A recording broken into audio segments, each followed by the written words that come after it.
আপনার এই ফার্নিচার দোকানের বিরুদ্ধে অভিযোগ করছে এলাকার মানুষজন, রাস্তা অবরোধ করেছে। এই যে গুঁড়ো আপনার যে ফার্নিচারের কাজ হয়, সেই গুঁড়ো বেরানোর কারণেই কিন্তু তাদের প্রবলেম হচ্ছে, অসুস্থ হয়ে পড়ছেন।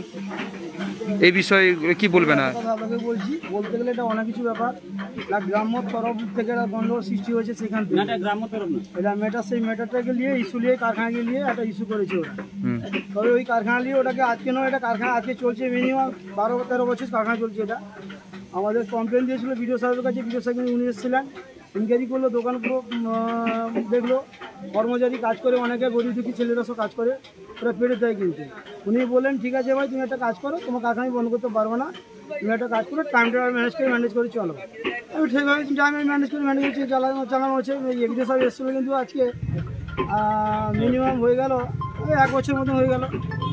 আমি সেখান থেকে টাইম ম্যানেজ করে চালাচ্ছি। কিন্তু সে বলে যে এতক্ষণ তোমার ছেলে তো কাজ করে, গরিব দুঃখী ছেলেগুলো, যদি বন্ধ করলে তোমার ছেলে খাবে কি, এরা যাবে কোথায়, এরা বলে। কিন্তু ঠিক আছে, আমি সে টাইম ম্যানেজ করে চালাবো। কিন্তু স্যার সমস্ত কিছু না।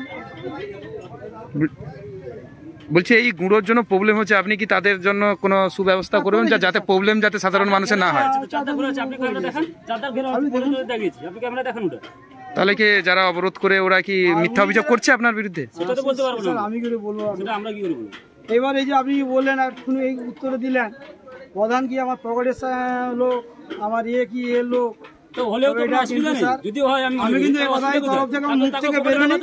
আপনি প্রধান সাহেব অঞ্চলে আসবেন, আপনি সেখানে গিয়ে তো তরফ দিতে পারেন, কোনো অসুবিধা নেই।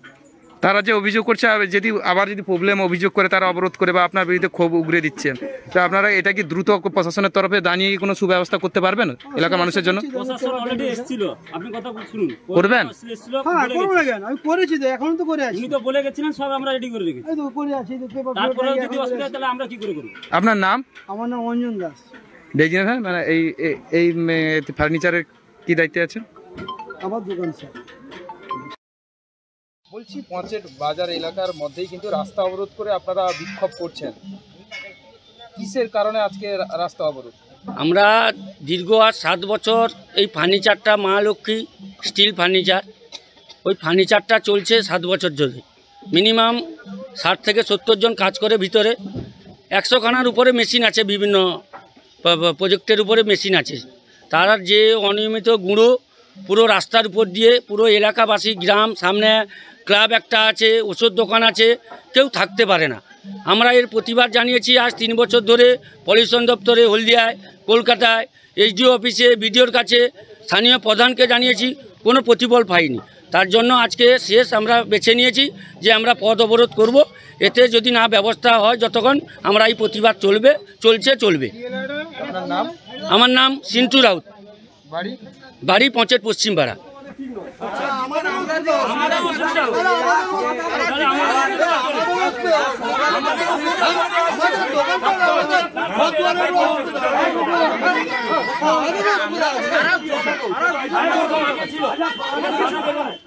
এটা সানা বেগম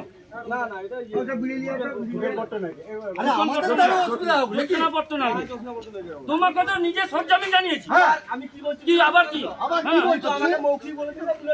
তারপরে যখন বাজার দিয়ে চলবে কোনো ব্যবস্থা।